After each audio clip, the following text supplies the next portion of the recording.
afternoon, good morning, good evening, good middle of the night, wherever you might be. It is Saturday, the 25th of June, and it's time for the Virtual Pipe Club weekly meeting with me, DDR, and just off camera here, you can just see this, the tip of her nose, Ginger, my co-host, along with all of these wonderfully fine people. Say hello, fine people.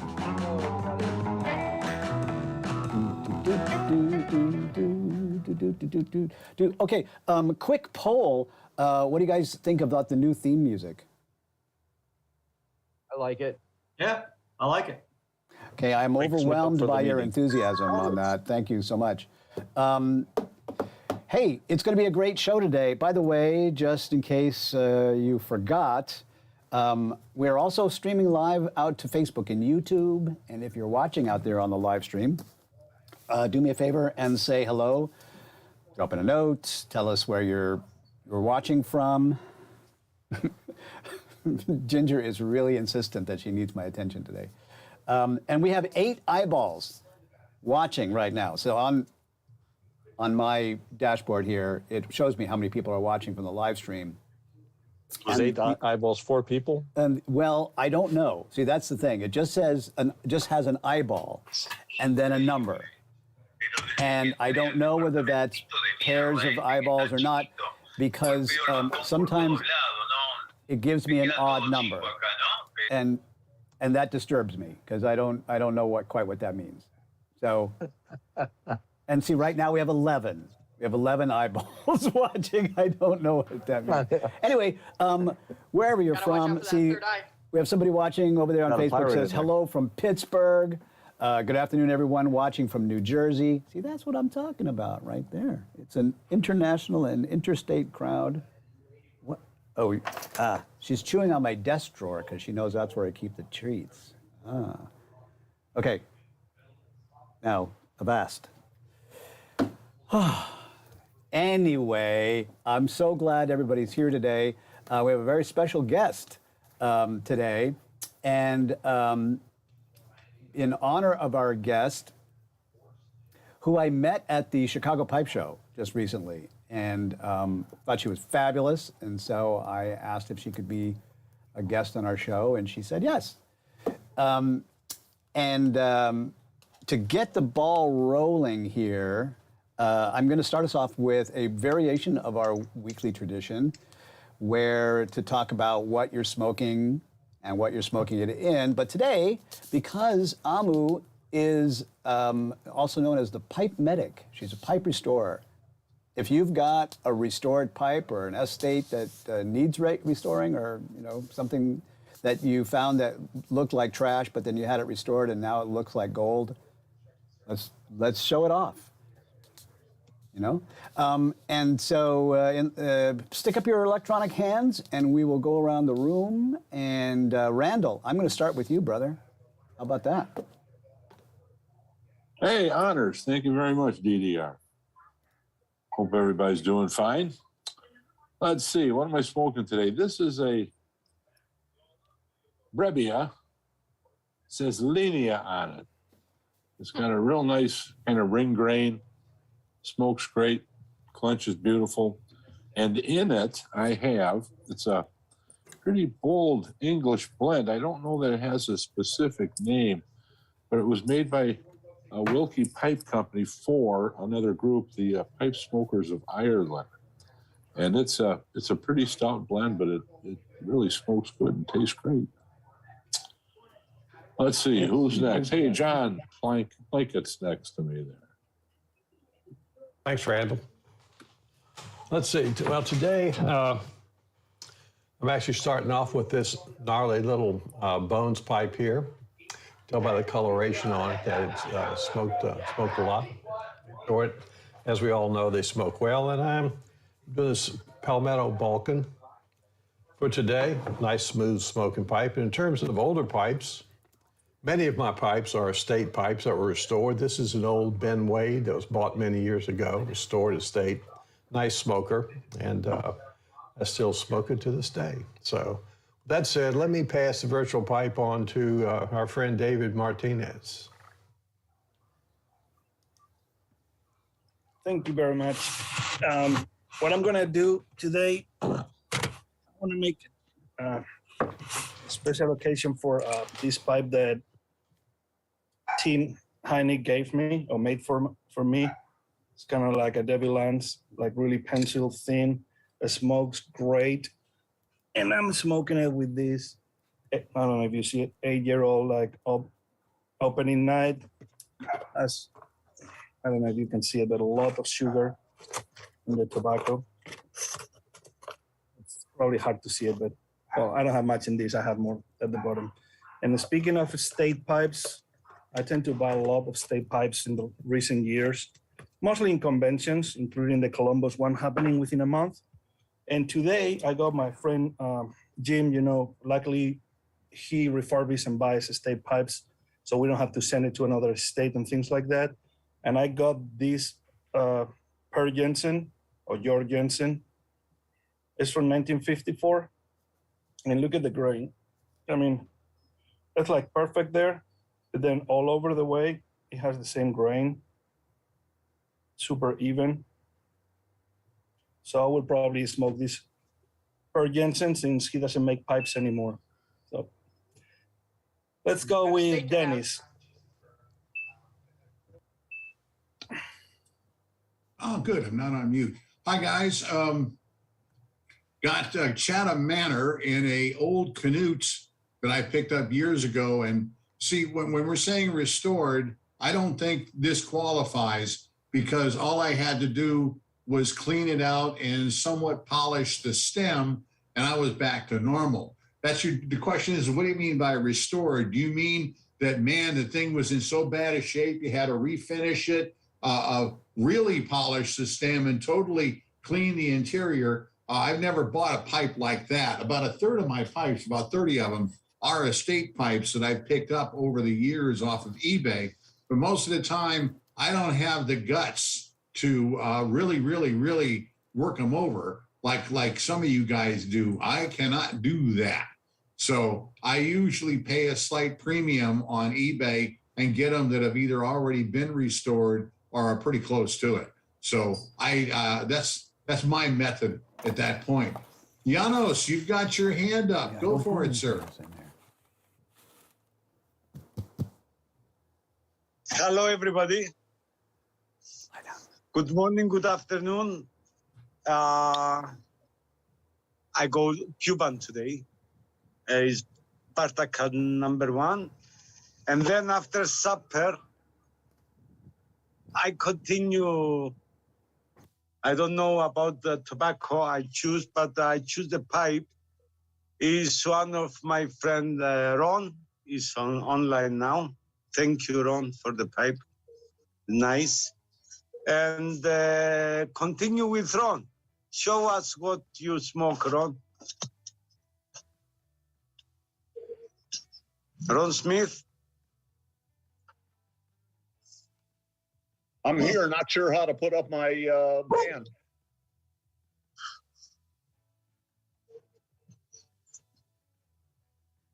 Hello. There you go. Looking good there, Ron. Thank you. Not sure how to quite put up my pipe or give my hand up.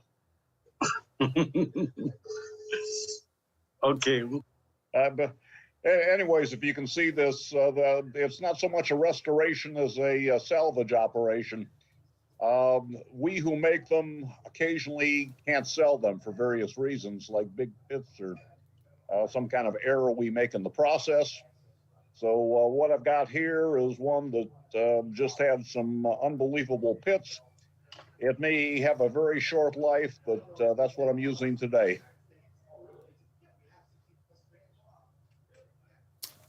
Fabulous. All right. Now, Ron, are you on a laptop by any chance?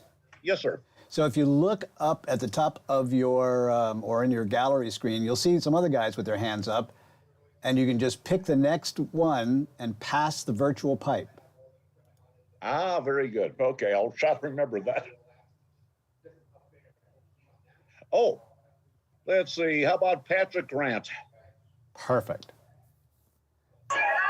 Thank you, Ron. Hey guys, Patrick Grant here in New York, noisy Times Square. I'm actually smoking a noise traditional pot that I got from my superior who runs this park. He does a lot of estate restoration. I actually had one of our pipe programs try and date this pipe, and we're figuring it dates back to probably the 1950s. And in it, I'm smoking haunted bookstuff. And since I'm on a phone, I don't know who the back video can select the next candidate.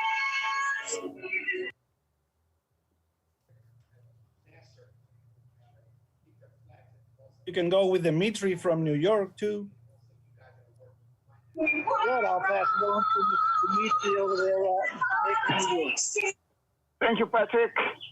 Well, I don't have any restored pipes with me. They're all inside the house. But I had quite a few pipes restored. I don't do it myself. I send it to professionals. I had some pipes repaired and restored by Team West, also by Team Thorpe from New Jersey. And today I decided it's corn cob and burley day, so I brought few corn cobs with me. I'm smoking this one. It says Grefco. I'm not sure who made it, but I suspect it's H&B.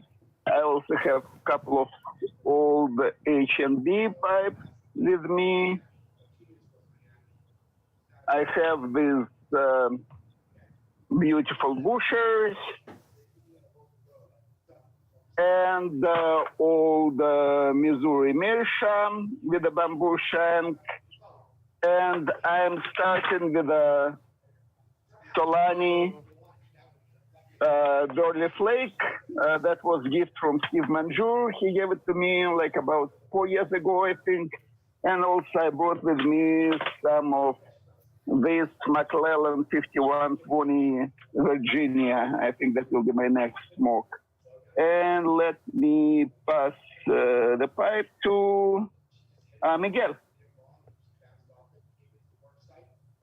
Hi, thank you, Dimitri. So I'm started my day with Tom Elton, rusticated cutty, and in it, it's a McBaron pure HH Virginia flake, and then after that, it'll be a Dunhill 3111 ruby bark with Orlick golden slice. I'll pass the virtual pipe club to Tim. Thank you, Miguel, and hello, everybody. So today I'm smoking this Peterson Sherlock Holmes Squire, which is really one of the shapes I really enjoy from Peterson. It's a beautiful finish on it, a nice silver band. It's part of their Sherlock Holmes series. So as far as restoration, since I have pipe making equipment, I can do a lot of my own buffing and things like that. I don't really have anything to show you that I restored, but I want to tell you a funny story. A friend of mine from the Sherlock Holmes Pipe Club gives me a pipe for him to fit a stem to. So in the process of fitting the stem, we had a little accident with the shank cracked. So I fixed the shank, and then I was fitting the stem to the pipe, and I was fitting it, and then with the sanding wheel, I accidentally hit the bowl and took a little bit of the finish off. So I was able to put some stain on and finish that undetectable. So let me tell you this, I'm either a good pipe repairman or a crappy pipe repairman. Take your pick. But let me tell you this, I'll be happy to make a pipe for you. Don't give me a pipe to fix, though. It's just not what I do well. That's my story for today. Anyway, let's move on. Let's see. Let's Perry. Let's pass the virtual pipe on to Perry. Oh, thanks, Tim. Today I've got a pipe by Dvorin from Dvorin Denovic. It's Morta and in a Rhodesian shape. And I've had this one a while. I like it a lot. It smokes really well. And in it, I'm going to be smoking some KBV Plaguebringer.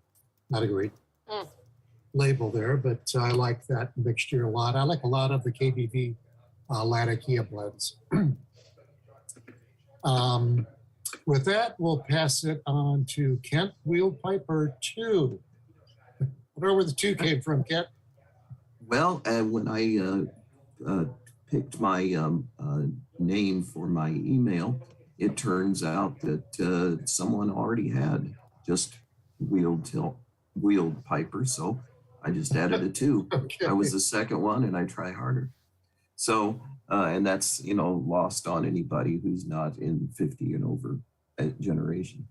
I am smoking right, at least to start off with an Amphora Extra 821 pipe from the 70s.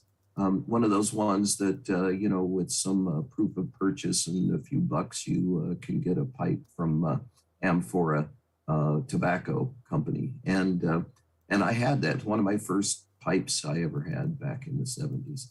And I had lost it over the years, and I found one on here. I had trouble finding one at all. But when I finally found one, it was in really bad shape on the bays. But I won the auction because nobody else wanted it, and picked it up for almost nothing, and restored this, refinished it. It's the 2 firsts, the first one that I already that I had to first, or at least felt I had to take a picture of it because it was in such horrible shape. And it's the one that I did a whole refinishing on it. I had done some from bare briar, but not to strip it and all that kind of stuff. And got some carnauba on it, and you can't see it shine because of the lighting in here, but I really was pleased with having what I remember from those years ago. I'm smoking in it some Cinnamon Delight, a spicy but not very spicy black Cavendish from Sutliff. And when I get done with this one, which will be pretty soon because it's not drilled right, there'll be a lot of tobacco left over. I'll switch over to my yellow bowl Chesterfield from the years 1936 to 40. You can date it because of the propeller mark from 36 before 1940, and the cured with real honey was used in 36 to 40. So there we go. And I will pass the pipe on to Steve just down the road. Thank you, Kent. Greetings, everybody, and I hope everyone is doing well, regardless of where you are in the world today. Also, welcome to Ron and any other new faces in the Zoom room with us today. It's Saturdays in the summer get busy. I've been struggling to tune in every week, but glad to be here today. Smoking my 2022 club pipe, expertly crafted by our friend Janos, and in it, finishing off a tin of some Peterson flake today. Gilding the lily a little bit with some Four Roses small batch. With that, I will pass the virtual pipe to Glenn.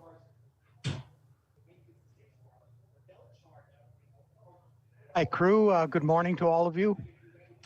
Today, I'm smoking Cornell and Deal Black Duck in a 56-year-old Nording. It's not really a freehand. It's a plateau top stump, I call it. It's actually got, on the one side here, you can see some of the roots coming out of the briar that were, part of the plateau top. I've had it since the 60s. Been smoking it since new. Good old pipe. And my restoration pipe is a 1980 Mastro di Paia Gigante billiard.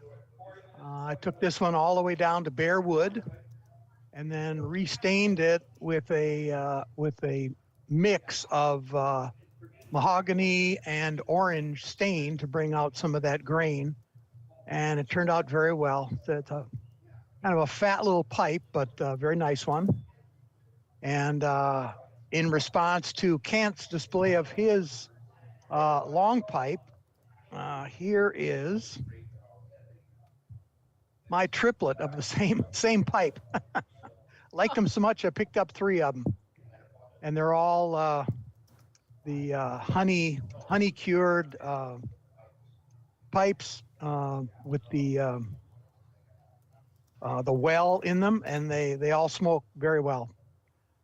Irreplaceable bits though, so if you ever break one, be prepared to open your wallet.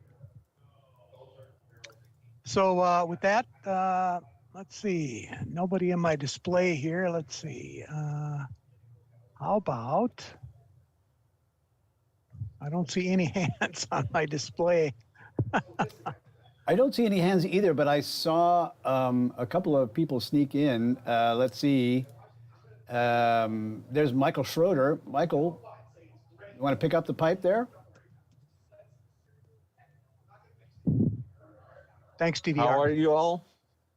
It's a wonderful day today. I am smoking my club pipe for this year, and I'm smoking some tasty cake from the original batch that Russ Ouellette made way back when. So it's probably about 15 years old at this point.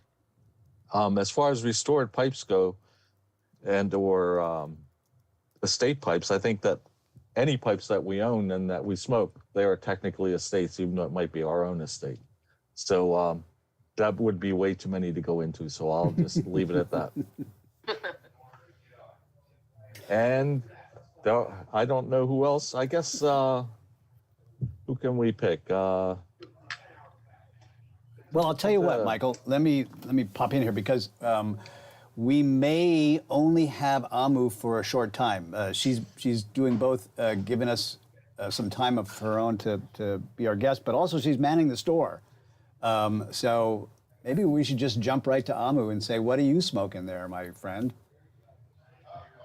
Well, thank you. Actually, it's really cool to see how many estates are restored, or how many of you guys restore your own pipes or fix and clean your own pipes. It's always fun to see people do their own. I am smoking, this is a Peterson emblem. Well, they were called emblems in the 1896 catalog. They stopped making them in the 50s. I've dated this one between 1906 and 1950. It's an old Peterson. I don't know if you can see it. It's got actually really nice markings on them. If you can't see it, I encourage you, and you're a Peterson fan, I definitely encourage you to check out Mark Irvin's website, the Peterson Notes website. If you type in Peterson emblems, they're really cool pipes. And I am smoking a 40-year-old Peterson University flake. So it's kind of a Peterson day for me today. Wow, that is a Peterson day there. I like I'm a little bit of a Peterson nut. I like you already. I'm a big fan too. I'm a big collector. There you go, Tim. There's my Baker Street. Oh my God, that is so awesome. That is so wow. cool. I gotta get one like that. That is so cool. I think that is that's a live stream right there. I want to be there live streaming when Tim gets his Peterson tattoo. Me too. Right. I'll pitch in a couple bucks for that. There we go. Yes. That sounds like a great idea for a show. That is the show. We'll all have to where get. he's going to get it though. Yeah. And when I say where, I want to know what part of the farm. Yeah, we got to keep this a G rating. Right. You know, for those of you just tuning in on the live stream, we were talking about this before the show. This is why you have to come on the Zoom room, because, well, let's just say that it's not quite always G rated before the show, or after the show. You don't know what you're missing. Anyway, hey, I want to share something really quick, and then we're going to jump back to finding out more about Amu. First of all, I'll do my little thing with my estate restoration. This is a beautiful little stand well that I also got off of eBay at some point in time, and it was in such good condition. All I had to do was buff it out. I think I did. some work on the stem. Ginger wants to be part of the show. But I love this pipe. It's actually a fantastic smoker, really comfortable in the hand, as all the Stanwells are, just really beautiful. I have 2 pipes that I'm going to be smoking today. This is my Llanos Caquinos Special, one of these beautiful pipes that he makes. And I'm going to be and then I'm going to, if I finish a bowl in that, one of my Chris Kelly, the Bones Crawler, the Bones Crawler. I love. That thing is awesome. Isn't this a fantastic pipe? Now, but more importantly than what I'm smoking it in is what I'm going to smoke. And there's a reason I want to talk about this, because I picked up a bunch of tins at the Chicago Pipe Show from a table that was run by our guest today. And she was, they had all kinds of stuff that they were selling there. And basically she told me that if she didn't sell it all, she wouldn't be able to go home. So I tried to help her out a little bit. And these were special. Took pity on my soul. Yeah, just help a friend out, you know what I mean? So this is a special Cornell and Deal blend made specifically and exclusively and limitedly to the Chicago Pipe Show from the table from the Arlington Pipe and Cigar Lounge. So this is one of them, and this is an aromatic. But it's not just any aromatic, obviously. It's a mature aromatic, not one of those young puppy, whatever this, so mature, whatever that means. Anyway, I have not yet opened it up. So here it is on camera. Never before. Facebook uses, what is the Zoom address? Well, I'll tell you what, buddy, just hop on over to the Virtual Pipe Club page, and it should be pinned to the top of the group there, and grab the Zoom link and just come and join us there. For those of you watching on YouTube and wondering, like, how come I don't get a link? It's because every time I post a link on YouTube, we get Zoom bombed by Pornhub. So we really lose our G rating. All right, so I've opened up this tin of the mature aromatic. Let's take a look. Let's take a sniffy sniff. So I can smell the candy right off the top. It's very caramel, so there's a real caramel kind of aroma there. In fact, that's really what it smells a bit like, a caramel macchiato right there. Tiny, very faint notes of the coffee, but yeah, just it's pretty sweet in the nose there. Any other aromas are pretty much drowned out. It smells very creamy. I'll have to taste it to see if it's creamy, but you know, not so oily, creamy but oily. So I'm gonna pass this into my pipe and light it up, and I'll talk about it later what it tastes like. But having introduced this, I wanted to start off the conversation in a weird way, and that is, Amu, why did you go to the Chicago Pipe Show? Like, what got you there, man? This year? This year, we went with the store, actually. Yeah, so the shop, this was our first year having our own table. And we actually had 4. It was a large presence. We had a wonderful time doing it. I'm also the secretary of the Chicago Pipe Club. So I kind of wear both hats when I'm here, the pipe and tobacco specialist for the shop, and then the secretary through the club.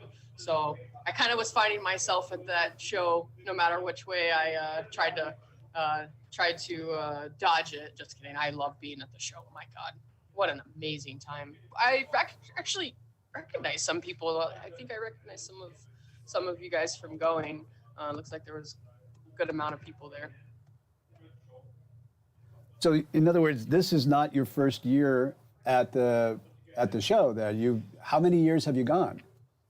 This is only my second year. So to be fair, I actually went to I got the last year at Pheasant Run. So I got to meet a lot of people there and see the see the end of the Pheasant Run era, and then this year. So,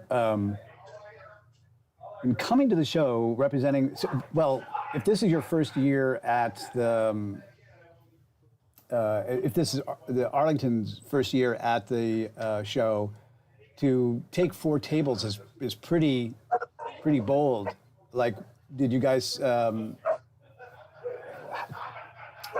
how that came about? That's the question I want to ask. Yeah. So, the biggest reason that we wanted to have such a large presence there was because of how big our pipe room is, honestly. We kind of wanted to make a faux pipe room almost there. So we brought a good amount of our bulk. We brought a large selection of our Ladisi products, so Cornell and Deal, GLPs, Savinelli tobaccos. Of course, we had, almost 500 blends of the specialty stuff that you're smoking. So we had that to display. And then we also have a large estate selection. And I've also been squirreling away tobacco for the last couple of years. Every time I run across an estate collection, or anytime we get some type of specialty product or small batch or anything like that, I kind of was squirreling away a couple of tins in anticipation for the show. So of course, since 2019, we've got 3 years that we're kind of squirreling away all of this stuff, estate pipes and limited edition run pipes and tobacco and then all of our regular product. And so we said, we have all this stuff and it's awesome and exciting, and let's go big or go home. So we just kind of decided to go big. It was really exciting. We have done the show previously, partnered with Ladisi as their retail partner, but this was the first time we were all on our own. So that was really exciting. And then for those of you who were able to come to the show and come to our table, you'll know that Jeremy Reeves from Cornell and Deal actually was at our table with us, helping just being an extreme help for us. And so that was pretty fun too. So we still had a little bit of that connection with the Cornell and Deal side. So. Yeah, they were doing a lot of traffic there. If you had watched the live stream that we did from the Chicago show, you might have remembered that there was, we had a slot for Jeremy to come over and talk about some of the blends, and I couldn't get him to come over because he was busy at the table. No. I thought that was great, actually. I'm like, that's, I want to encourage that to happen. Well, let's go back to the beginning, shall we? Tell us about how you got involved in pipes, and even before that, your life story, where you were born and grew up, and everything that is embarrassing about your childhood, and that kind of thing. Yeah, so I'm from California. I was born and raised out there. I moved to Illinois in January. It'll be 10 years. So I've spent the majority of almost all my entire adult life in Illinois, in Chicago, in the area. My dad's family is from Puerto Rico, and many, many years ago, pretty close to 80 or 90 years ago, our family owned tobacco fields in Puerto Rico. And my dad was always a huge tobacco consumer, specifically cigars.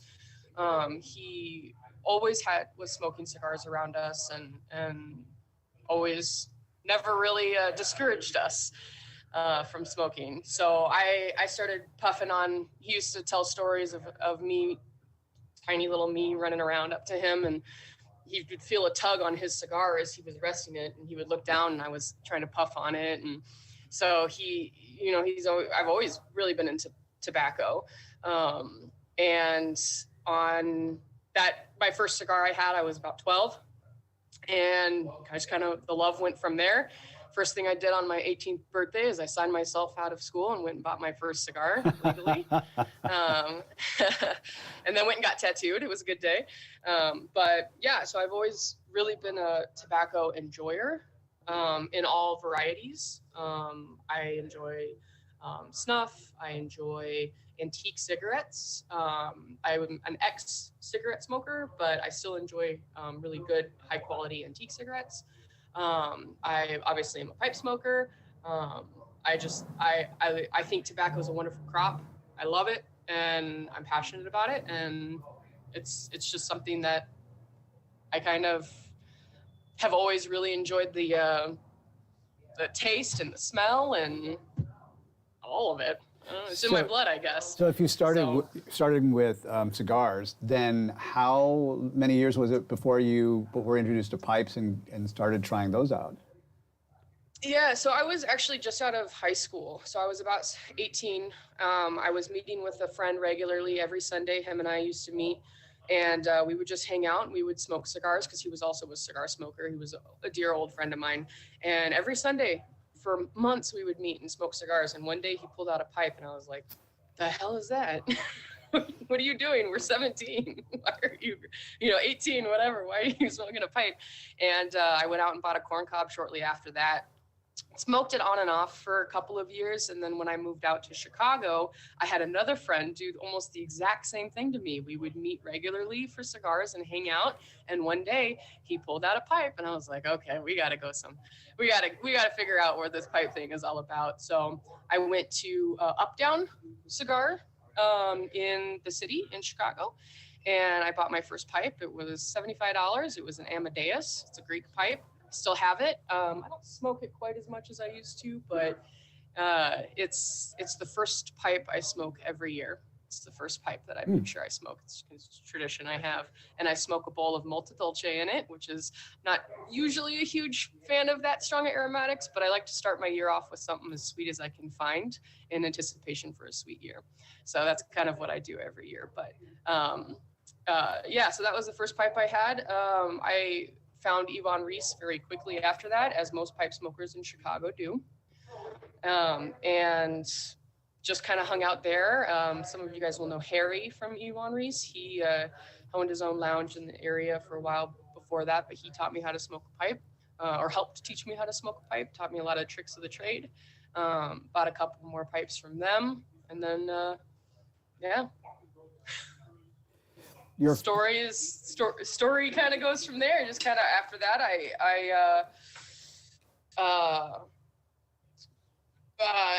I was starting to kind of get myself a little bit into the community, a little bit on Instagram. It's very big on Instagram as it is on YouTube, and just kind of started to get to know people. I was invited to a St. Louis show. Went to St. Louis, and that was my first show, and from there I was like hooked. And what year was that?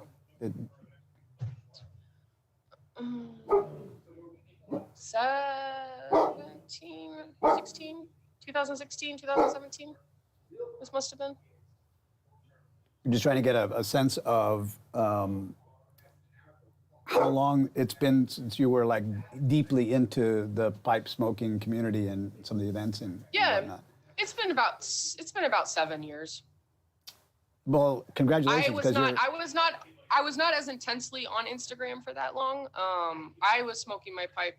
I found the Country Squire podcast got me into the Instagram pipe community in about 2018 or so. But I had bought my first pipe in about 2015 and was pretty heavy smoker from there.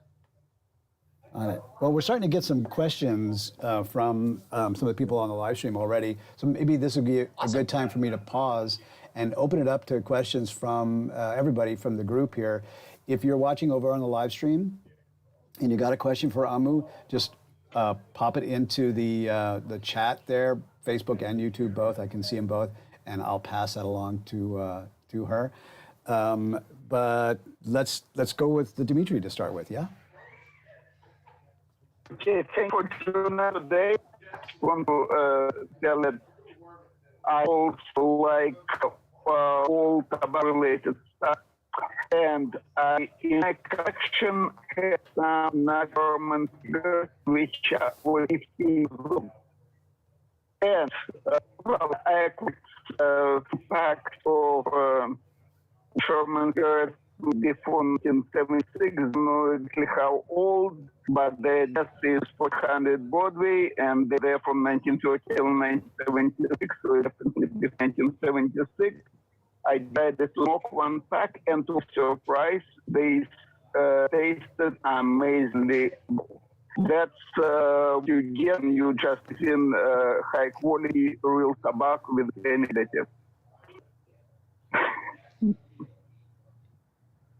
I'm sorry, that came through a little bit choppy. Can you ask that one? Can you ask your question one more time? It's not a question. It's comment about antique cigarettes.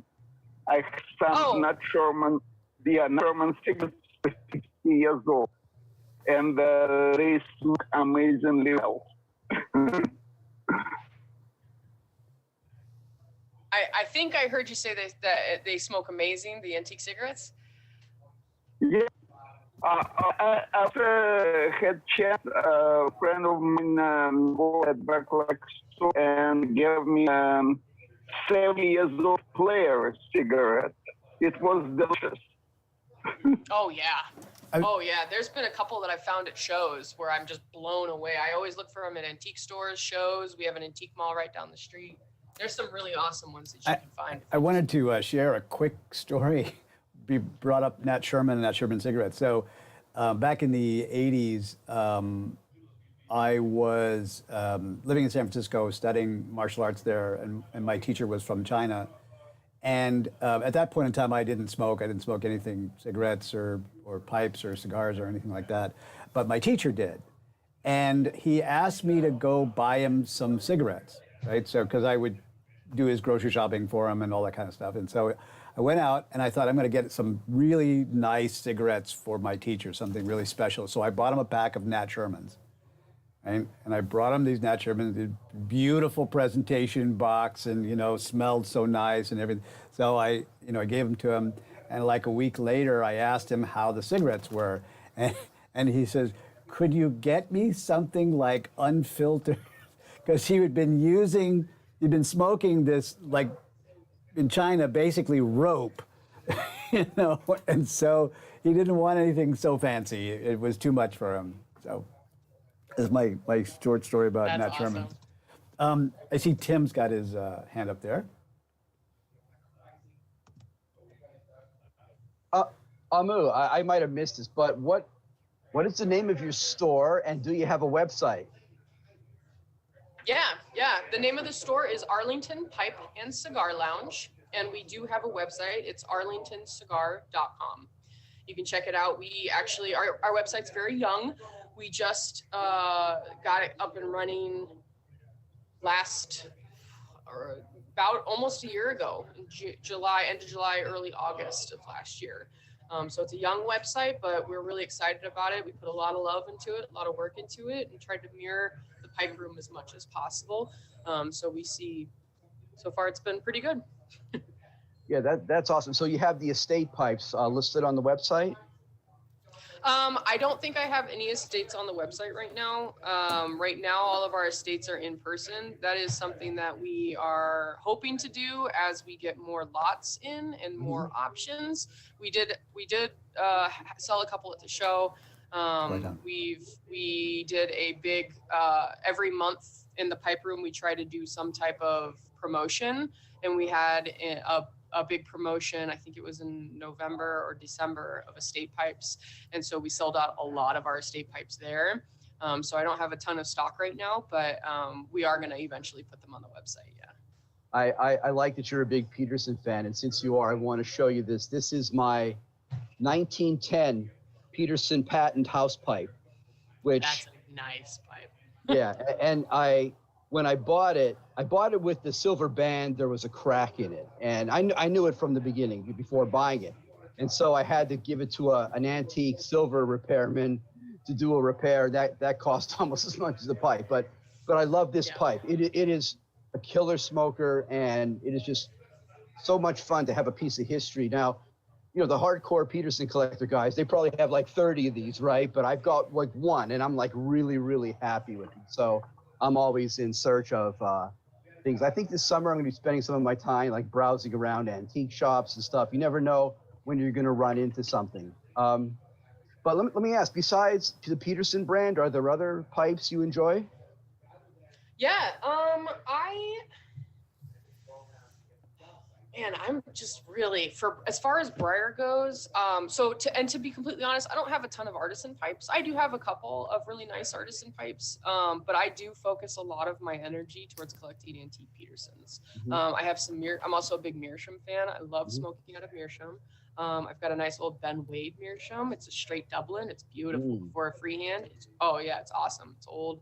I also have, this is actually another one of my favorite Petersons that I own.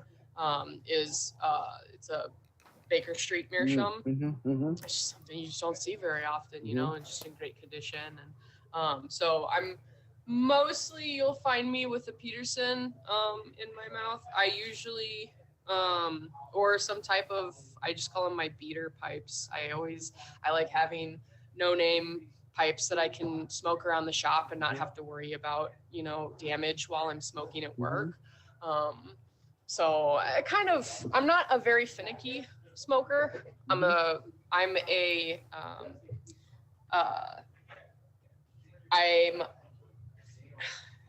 like smoking a lot of different things. I'm a very bouncy smoker. You'll find me smoking nothing but, you know, heavy Latakia blends for 3 weeks, and then I won't touch them for a month, and I'll only smoke Virginias, and I just kind of just bounce around according to whatever I'm in the mood for, and the same goes with my pipes. But I have most of my collection now, as I've started to kind of get rid of a lot of my first couple of years of PAD. I've narrowed my collection pretty narrow to my antique Petersons. And then of course, gifts from either my wife or the shop or friends, and antique old pipes, any type of old estate you'll find me reaching for. Wonderful, thank you. Good. I'm glad to hear you kind of curbed the PAD. That's not easy. Kind of like doesn't go away. You know, to be honest, I just get to sit here and stare at all of these all day when I work. So it kind of helps a little bit because I kind of just sit here and I just get to look at everything. And it kind of is what I was doing with my collection anyways, because there's no way you can smoke hundreds of pipes, you know? So it kind of helped a little bit. Hey, there's a new remedy for PAD. We just go to work for a pipe shop somewhere and just find yourself a job at a pipe shop. You'll be fine. It was pretty hard the first couple of years because all I was doing was buying for the shop, right? So I'm just buying all these pipes that I think are nice and cool and stuff. But you learn to not do that pretty quick when none of the pipes that you're buying are selling. They're all one style, your style. I know. I see Kent's got his hand up there, and Little Fat Morgan popped out and back in, and I know he had a question. But before we go on to that, I wanted to pull up some of the questions from the group over there on the live stream. First of all, Alan Carlson is watching. I know Alan. Yes, I thought you might, because he says Amu is awesome.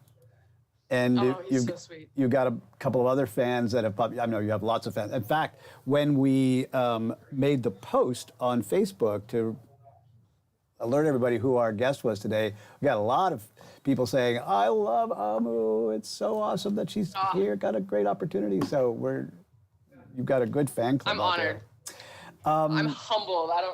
I'm very humbled. You guys are too much. I'm just me. I'm just a pipe smoker. Yes, you're the awesome Amu. That is who you are. So Anthony Edison, who's out in the UK, said, "Can I ask you if you are okay with the P-lip, seeing as how you're a Peterson fan?"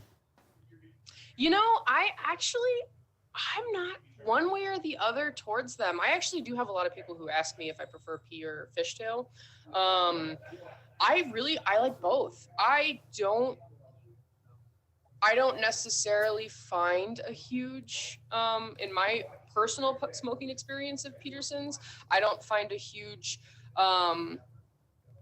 shift in one way or the other. I don't lean more towards my P-lips or fishtails. I do feel the difference of the smoke. I do feel when it goes to the roof of my mouth as opposed directly onto my tongue. But I personally don't think that, for me at least, it makes a huge difference, especially in the old Peats like this simple one that I was smoking earlier. This is one of the best Petersons. It is the best smoking Peterson that I own. And it is a P-lip. But I have very, like that Baker Street that I pulled up is a fishtail, and that thing smokes fantastic, you know. So I don't personally have a preference, but I know some people do, and I love that about pipe smoking. It's one of my favorite things about pipe smoking is that your experience is just going to be vastly different from mine based off of what you smoke and how you smoke it, how you pack it, how you light it, how you're tamping it, you know? And so I am always curious to see what other people's opinions are on it too, but that's mine. Right on. Kent, I see you have your hand up, sir. Well, thank you. Glad to make your points, Amu. Just to be clear, though, if I remember right, the Arlington shop has been probably in business as long as I've been smoking a pipe. Does it go way back?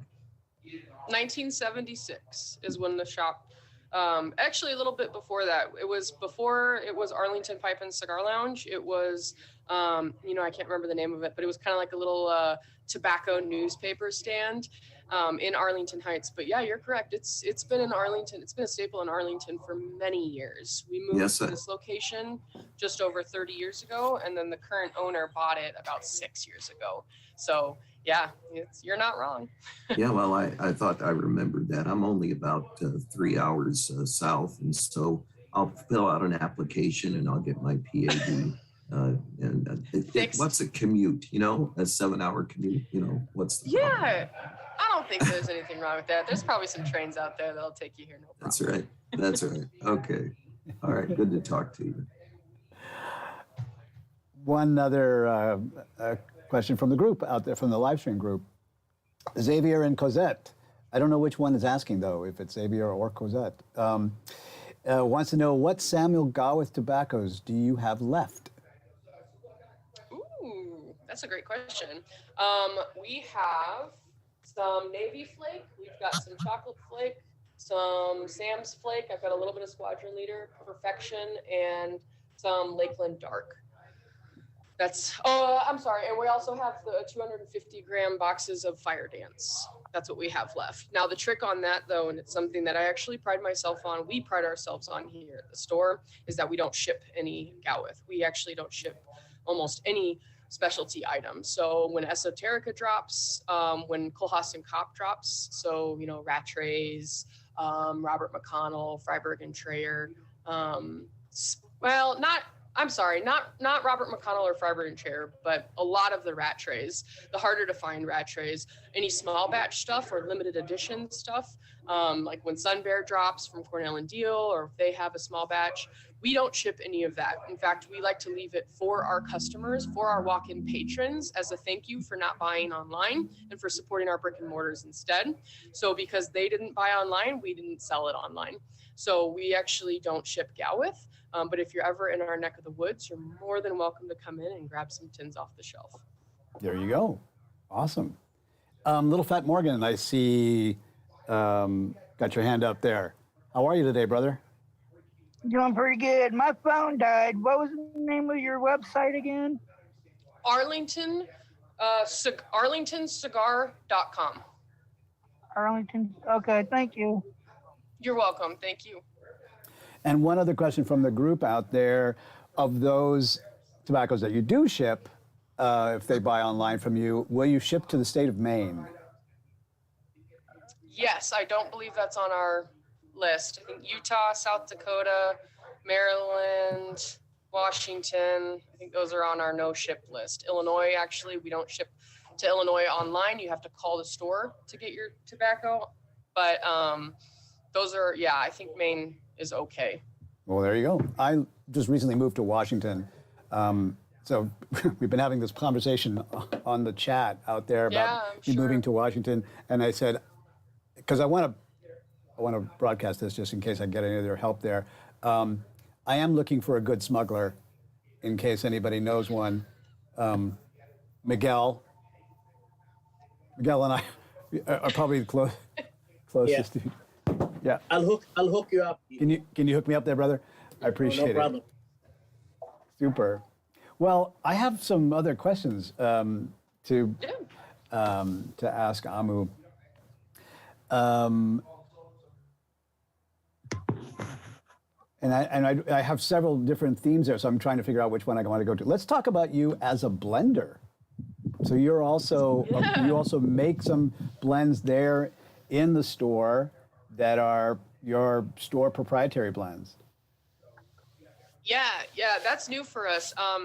When we moved into this room, so Arlington had a pretty good selection before I started working at the shop. As soon as Chris hired me, though, he knew that he wanted to expand, and that's when we did the room. So when we came into the room, we were expanding our bulk.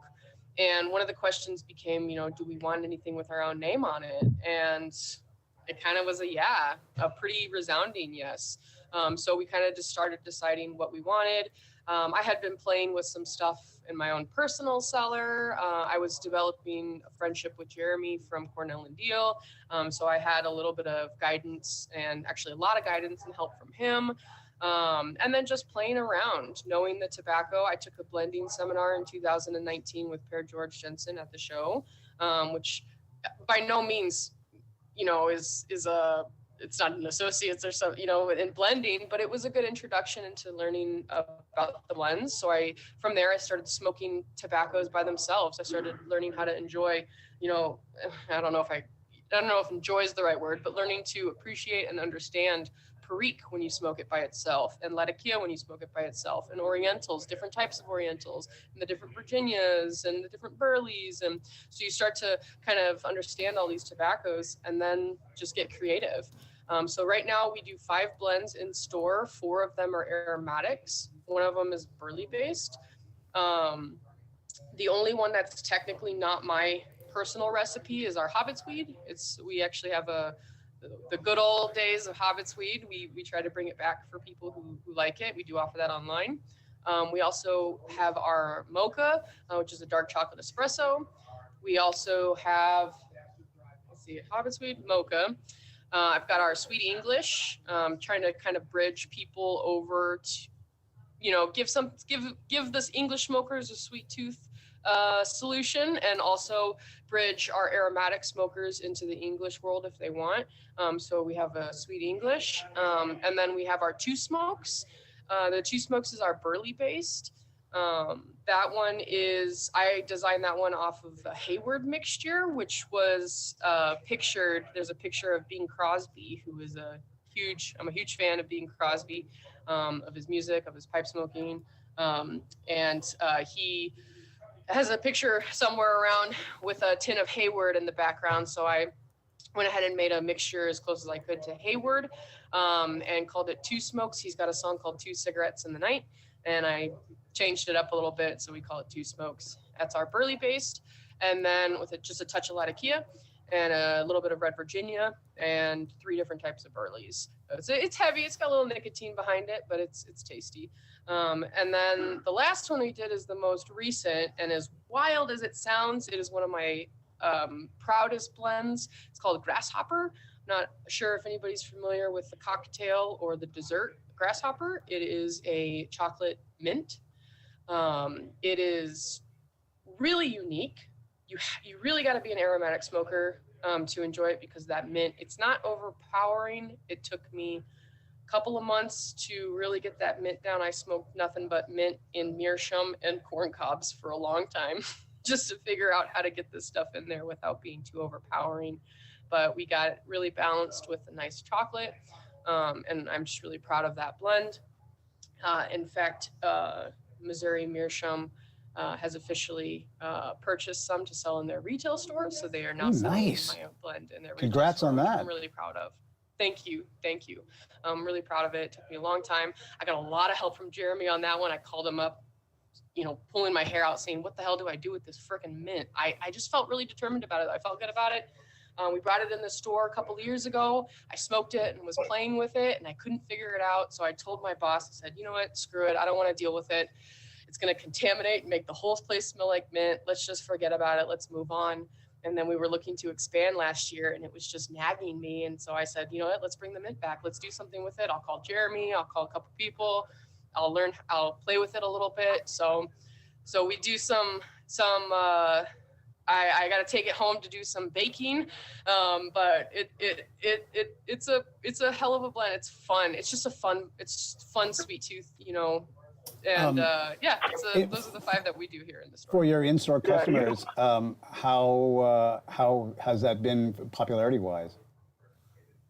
The Hobbit Sweet is still our most popular. A lot of people, you can't go wrong with this vanilla cherry, but people are starting, it's one of those blends that you gotta really, I gotta push because, mint, a lot of people don't want to smoke mint, and I get that. And I'm not gonna, it makes sense. It was just something fun I had, this idea I had. So if people are excited to try it, they want to try it. But now I have noticed that it is starting to pick up popularity. So it's really exciting to see. We got people coming back and buying it regularly now. And that's really, like I said, I'm honored, I'm humbled. It's been a blast to see it take off. That's terrific. Yeah, that's nice. I see Kent has his hand up. And by the way, Fadi, I saw your hand up. I was just waiting to break in there. So I'll get back to you in a second. But Kent, why don't you go ahead, sir?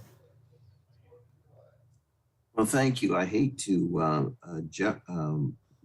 Jones all the time, but you bring up so many good points on your Hayward homage. There are still some people out there who have smoked the old Hayward, and I was maybe going to ask if you've had anyone who's familiar with the old blend compare it to yours, and if so, how did it work? And maybe a shout out to the rest of the group if you're on a particular forum of any kind and want to put the word out that here's a chance to make a comparison and might get the old blend that you remember and love back again from Arlington. So any comparisons? So I actually have not had any comparisons. I can tell you myself, because I had never smoked Hayward. It's not as aromatic as the Hayward. It's definitely that burley where I tried to capture a lot of that from, but I have not had any comparisons. I would love somebody to, it does have a little bit of liqueur cocoa. It's very, very subtle. It's, but you do get a lot of the nuttiness from the burleys, and you get a lot of that nice dark chocolate cocoa from some of the other stuff that's in there. Not quite as much of the whiskey that a lot of old Haywards got, but yeah, it's actually, I've got a tin of that Hayward. Maybe I'll pop that open and compare it myself. It's old tin. It's maybe not a great smoking tin, but I should probably get myself some Hayward just to compare it for my own pleasure. Sure, it's a great idea. If you have to, you have to, right? Oh yeah, absolutely. All right, thank you. Thank you, Kent. Well, we're about halfway through the meeting time today, and I wanted to take a quick break to make a couple of announcements, and then we'll get right back to the questions. Yeah. So the meeting today is not exactly sponsored by these people, but I do want to make an announcement because the Las Vegas International Pipe Show is coming faster than you probably will think. It's at the end of October, and for those of you who haven't heard, it's been taken over by Dave Esserman and Brian Levine, and they are going to put on a fantastic show. We're going to be there.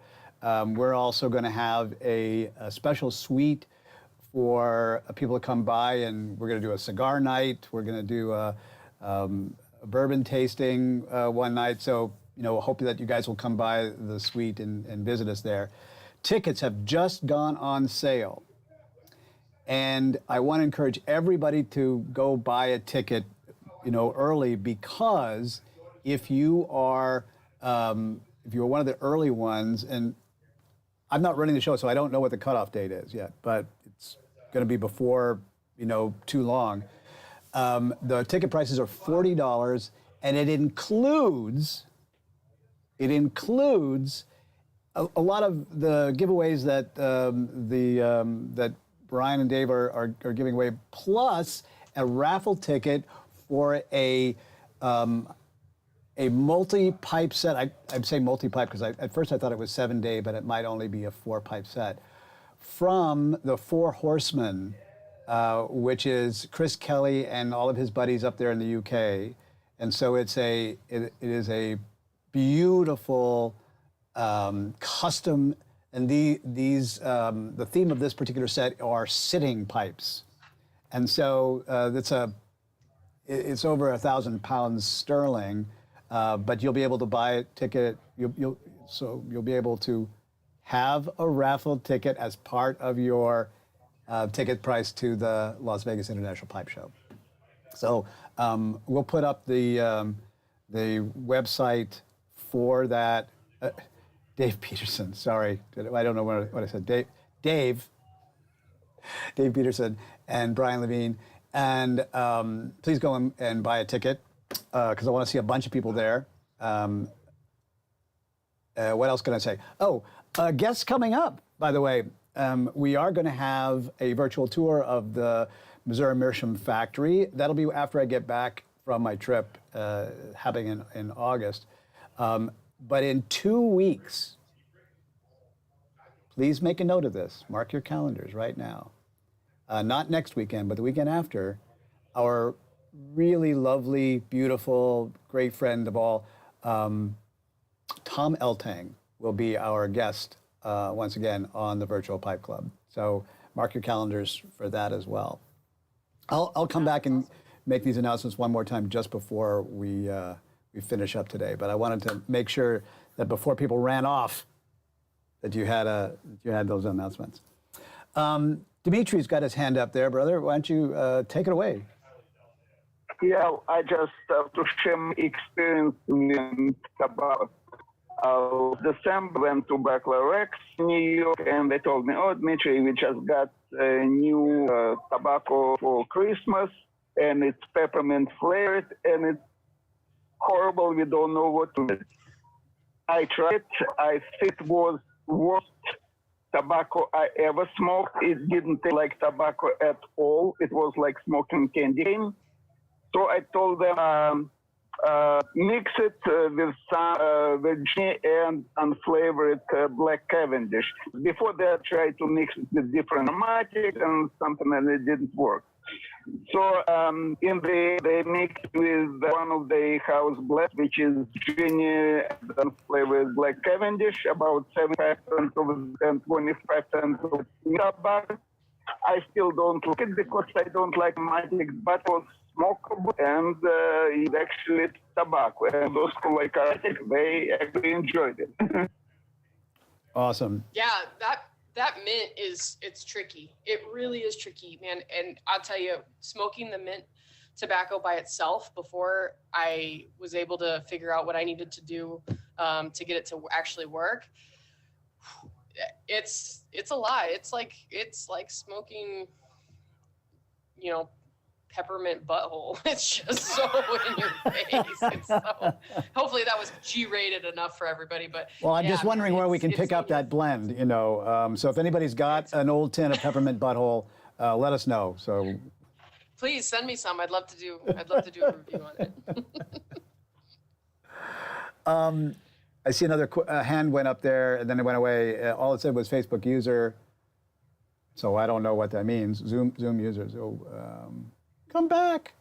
There we go. You just have to put yourself off of mute. There we go. This is Paul. I've been trying to listen, but I'm kind of by road, missed some of it. But it seems like the discussion on pipe pressure. Is that kind of the conversation going on? I hope so. And if it is, what do you think the most important restoration is that you work on when you do pipes? I'm sorry, Paul, you were asking what the most important part of a restoration is? Yeah, if there's any one problem that you run into typically more often that you find is maybe challenging. We get a lot of broken stems. We get a lot of busted stems. Usually it's tenons still stuck in shanks. I get that a lot. Actually, turning stems is a new trick up my sleeve. I'm still, I can do it. I can do it successfully. I can't do quite perfect replicas yet, but that is a trick that I am learning from other restorers and pipe makers in the area. They have been kind enough to teach me the tricks of the trade. We just got a lathe in the shop last fall, so I've been working on that. Or I should say probably actually in the winter, closer to winter. So we've been working on that. That's definitely the number one issue that I have. And then basic cleanings.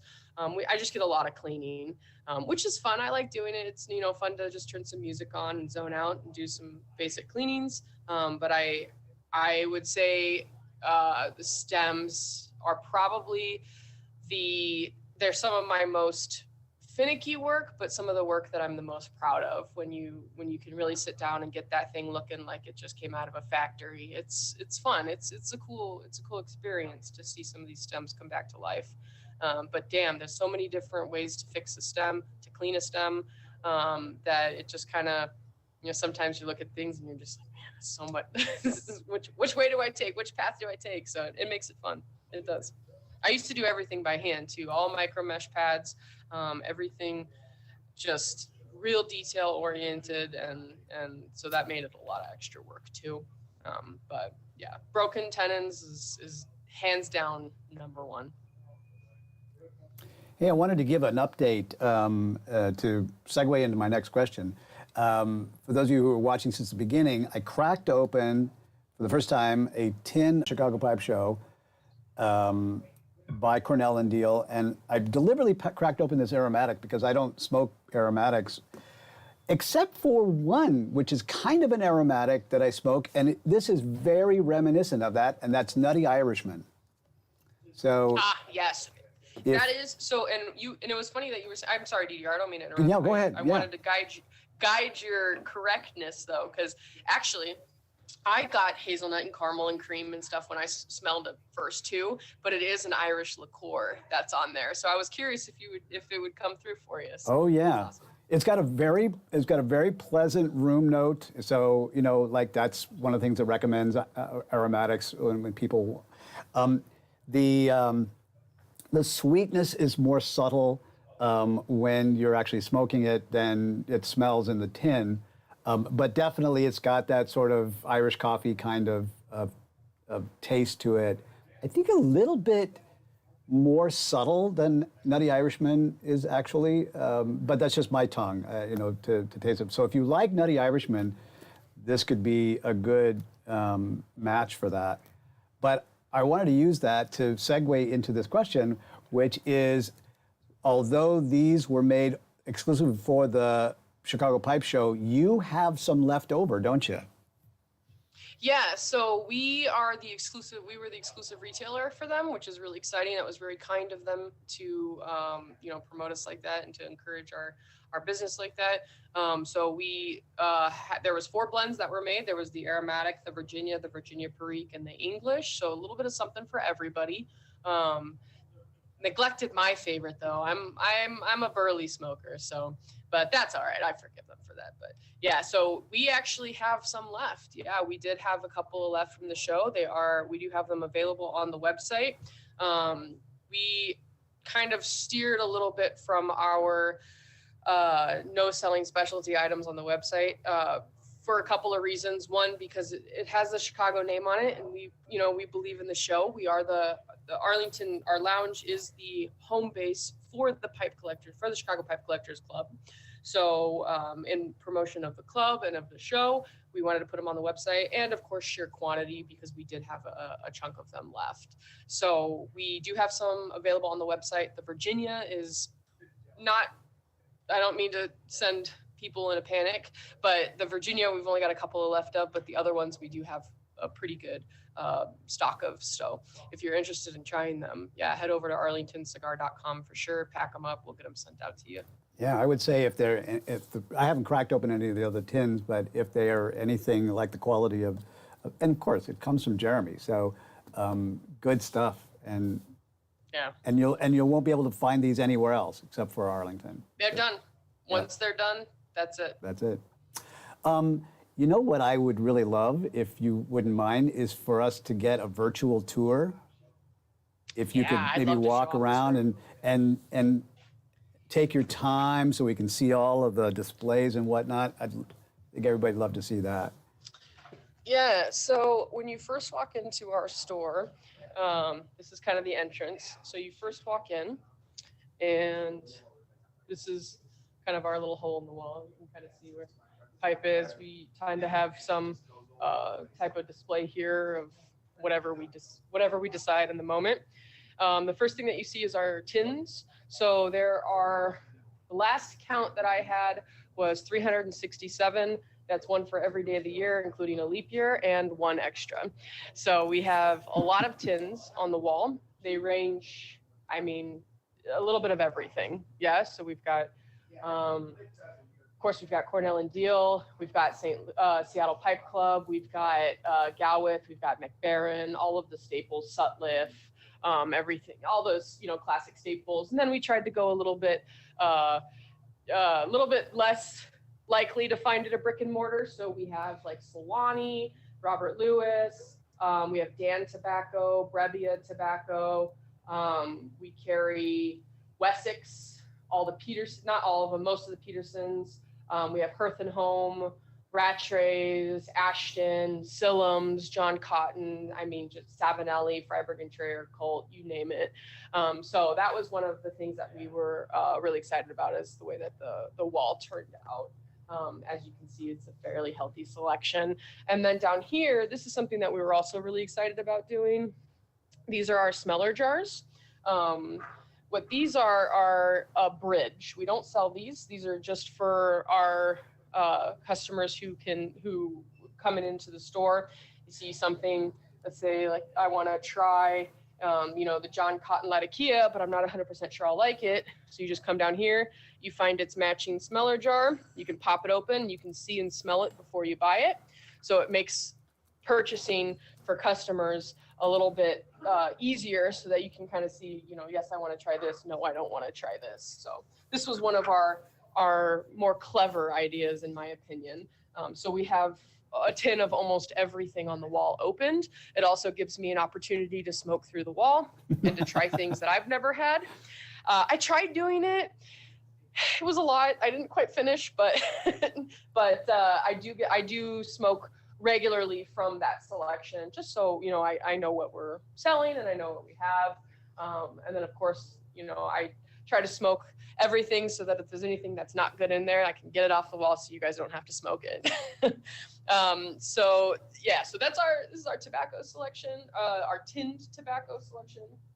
And then I got my workbench. This is kind of where I do all my shenanigans as far as restoring partially. And then we have another unit, a storage unit that we use that also has a lot of my other stuff on it too, as far as restoring. This is our pipe wall. Our pipe wall has slots for 310 pipes, which we generally try to keep that stocked. We're just a little short of that right now, but we carry a little bit of everything. Most of them right now are industry pipes, factory pipes, some types, Savinelli, Peterson, Brebbias, Nordings. We carry Chacombs. We still have some BCs left. We carry Briarworks, Mearshams, of course, 4th generation, Ascorti, Rossi's, Stanwells, Mastro de Pajas. We carry, I think I said Chico, Rattrays, Missouri Mearshams. We carry a number of the different corn cobs from Missouri Mearsham, not just the Legends of the Diplomats. We have the Shire series, the Rorys, the Emeralds, the Dagner Pokers, all those fun ones. And then more recently, we have just started to expand on artisan pipes. So we have 2 artisan names in the industry. The first one is Mustran, Daniel Mustran. He's from Croatia. We just brought his pipes in the winter. And then as of the show, Ted Billheimer, he's artisan maker in Harvard, not super far from us here in Arlington Heights. And so we have his pipes now in the store too. Which I have to say, that was the one carver that I went back to his table like 6 times, but by that time I had bought so many pipes that my wife would have made me sleep on a couch for about a year. Yeah. But Ted's pipes are awesome. Ted is, and he's the sweetest guy. He's just a real nice guy. For those of you who aren't familiar with him, he goes. His pipes are TAB or Tab. It's his initials. So you could look him up. He's on Instagram. He's on Facebook. So you can look up his stuff, and then we've got Daniel's as well too. So we've got Eltangs, radiators, Falcons, the whole bit. And then we do have some estates. We carry some Bulliards as well. So we've got, these are all of our Pete's. So yeah, we'll go through the wall here. See, I got my holes in here. I got my bones. Chris is a dear friend of the shop as well. So our bones and our Savinellis.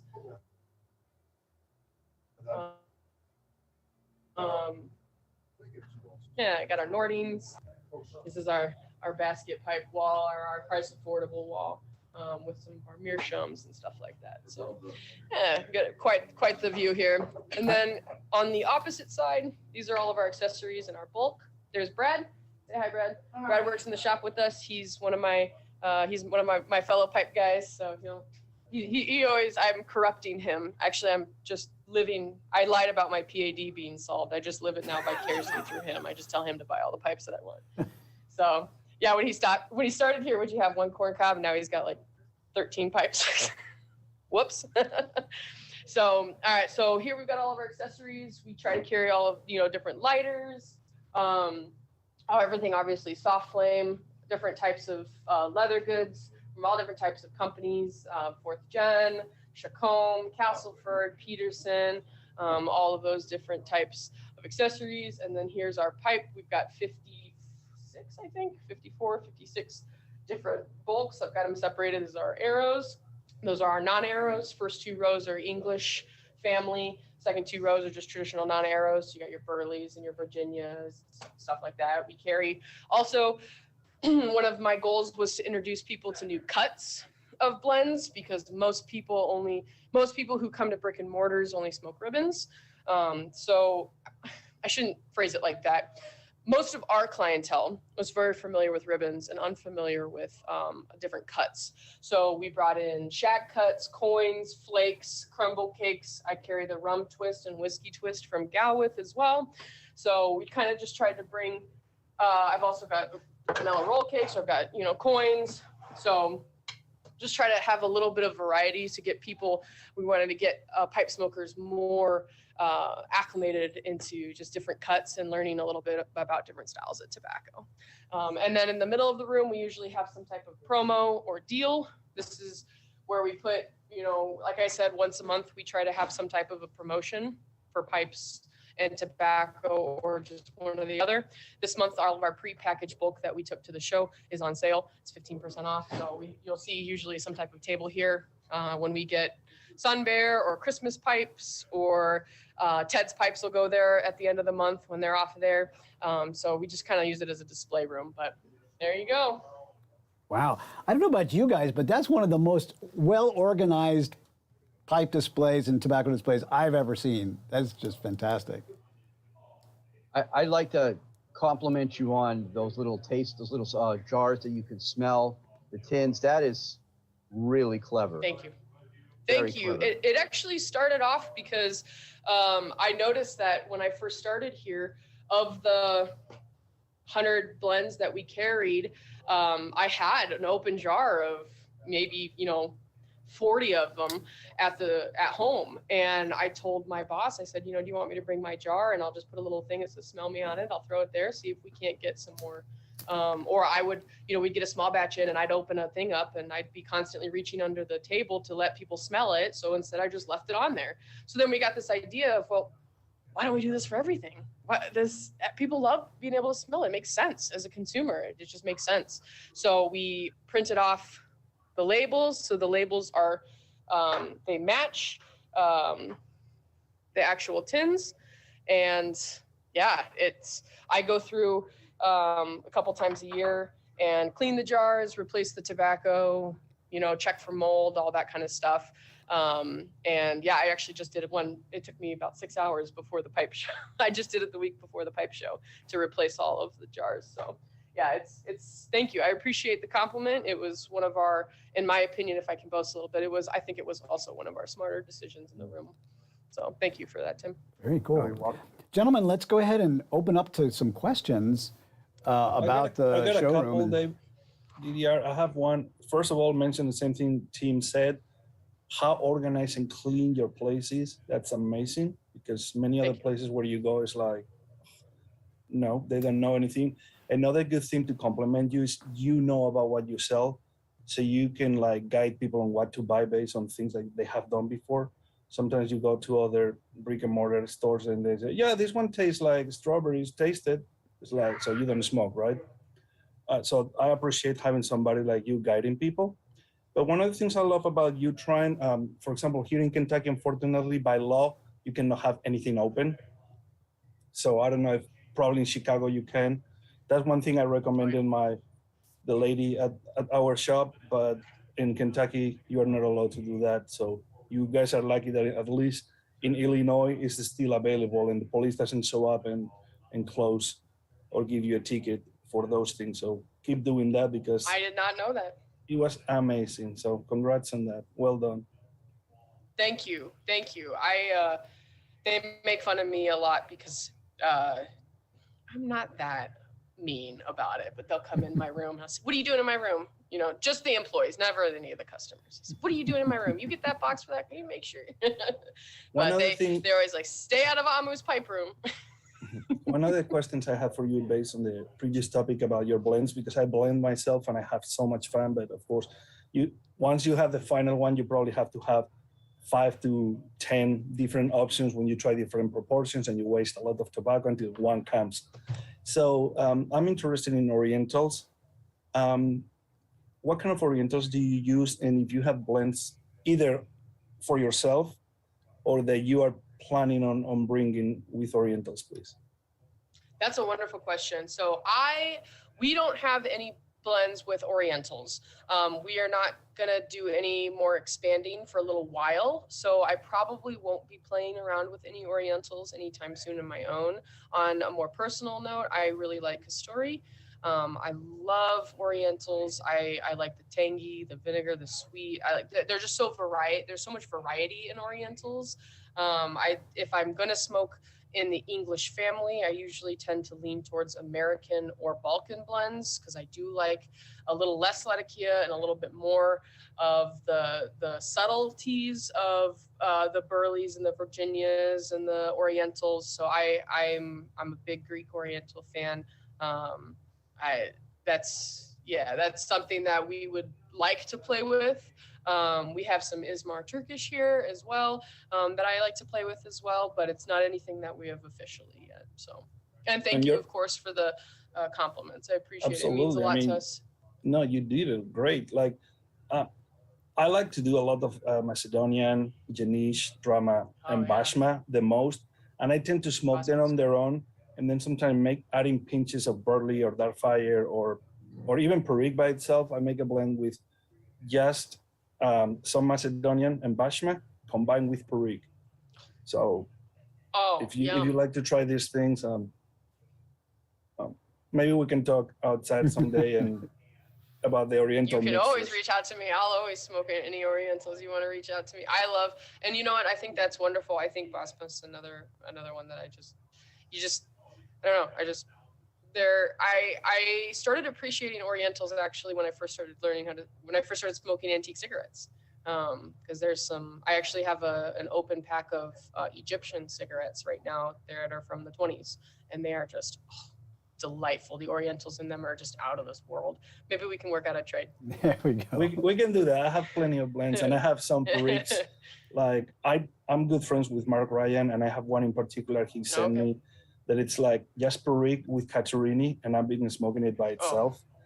That's the way of learning more about complements like Darkfire or Perique or Orientals itself. So I recommend you doing that with no addition of Latakia or Virginias whatsoever.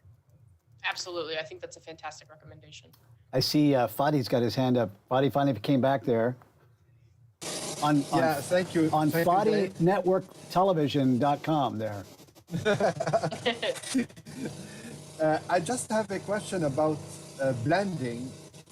When talking about blending, what are the keywords or the magic words that you would use for a good blending?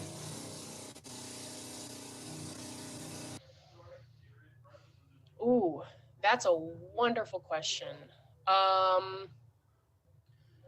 honestly, I think the biggest word that comes to mind first is what's your goal? So goal.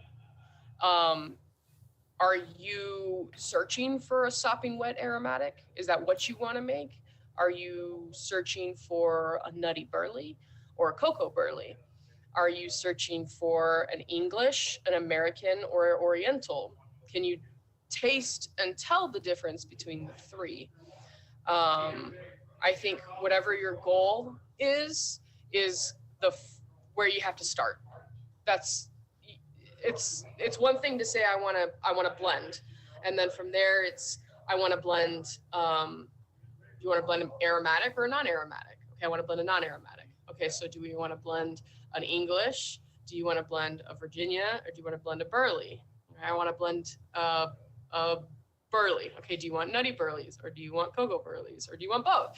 So I think starting off with that big first broad question, at least that's how my brain works. I'm a very type A personality. I have my boxes. I like when my things fit in my boxes. I have my lists. So for me, that's kind of where I start, is that big general question. We have a question. And then balance. Oops, my camera just went off there, but that's okay. We have a question from the live stream group. Stratman says, I'm also a burley smoker. What's your burley recommendation? First burley right out the bat, and I actually appreciate, I apologize, I forget who was smoking it, the Solani aged burley flake. Excellent. If you can get your hands on it. Was that you, Dimitri? Dimitri's got a 10 of it, I see. Well, actually, for a long time, I didn't like burley. For me, smoking burley was like smoking peanut shells until I tried this. Yeah, for a lot of people, that and is what burley is all about. Yeah. So I actually I started liking burley. I actually started with Haunted Bookshop because I was a cigarette smoker. And so for me, I actually was able to taste a similarity between the burleys, which I know some non-cigarette smokers can taste. So I fell into burleys the opposite. I've always liked burleys, even if they tasted a little like a bookshop. But yeah, also, if you like burley, it's always a good suggestion to try Toscano cigar, which is dark fired Kentucky, and that's basically dark fired burley. Yeah. In Toscano, they use tobacco grown both in Italy and the United States. And you can actually cut that cigar and smoke it in a pipe. We actually have a very healthy selection of Toscanos, and I love that recommendation. I think that's a yeah, good I'm looking forward to trying the new ones. So they just released 2 ones, Master Age, number 1 and 3. I haven't tried them yet, but just a few days ago, I was hanging out with Michael Capellini, who's the United States brand ambassador for Toscano cigars. Oh yeah. I haven't mine. had a chance to try that one yet, but I'm gonna have to work on that one. The other one that I really enjoy is Wessex Burley Slice. This is another one that I think is a great place to start for burley smokers. It's more of like this one is a straight burley, whereas the aged burley flake from Solani has Kentucky and Brazilian leaf in it. So if you're looking for just a pure burley, this is the way to go. It is super fruity, which is just so fascinating to me, the way that they process it. It just has this very nice like cranberry, raisiny smell to it. If you're a new burley smoker and you've never had a flake, so you're looking for a burley to smoke that's a non-flake tobacco, I would say a really good bet would be, we carry the aged burley flake number 5 from Cornell and Deal. I really like this one. This is more of like a broken flake. It's a little bit easier to work with than a traditional flake. You could also try, obviously, the Haunted Bookshop. The Pegasus is a interesting one. It's a burley Virginia Perique. I like it because it kind of reminds me of a fancy version of an old codger blend. So it kind of reminds me of like a Prince Albert, but like high-end version of that. Yeah. So Also, yeah, can always Lane try- Limited. Yeah, Lane Limited. They straight white burley is very high quality. I use it in some of my blends. It blends very well with other tobacco and brings nice, very balanced, smooth flavor. yeah, I like a lot of Lane stuff. If you're an Aero smoker trying to get into burleys, I would always recommend Burley Light Without a Bite. That's another one that is a good one to start with if you're used to something a little sweeter, but you want to try burleys. Then you can go from Burley Light Without a Bite. That's a good one too. Lane has, I agree, they do have good burleys. And also for people who likes the hunted books that you send, to me, cigar ready and mild, you can go for more bolder ones like Old Joe Crunch, which is stronger, more nicotine content, but delicious. If not, the Irish Flake, it's the more plain, straightforward burley with a little touch of Virginia, but it's strong. So I recommend people to have a good dinner before that one. Super. One other, I finally got my camera working again. One other question from Stratman about the burley. How do you go about packing your flakes? That's a great question. I love cube cuts. So I actually will take the time to cut my flakes into cubes, which, you know, I'll rub them out too. I'm getting the hand, it's hard to smoke flakes folded and stuffed at the shop. Because I'm running around, I'm putting my pipe down so much, I'm helping people, I'm talking, I'm, you know, ringing customers up. So I put my pipe down too much to really fuss with a flake in its true traditional form. But I prefer cube cut. So I'll take I have a sharp knife that I use that's only for my tobacco. I've got a couple of cutting boards here on my desk. And I'll actually just stack them up and just cut really small little cubes. And that's my preferred method for my flakes. Amu, could you walk back over to your desk and maybe show us one more time your little work area there? Oh, it's such a mess though.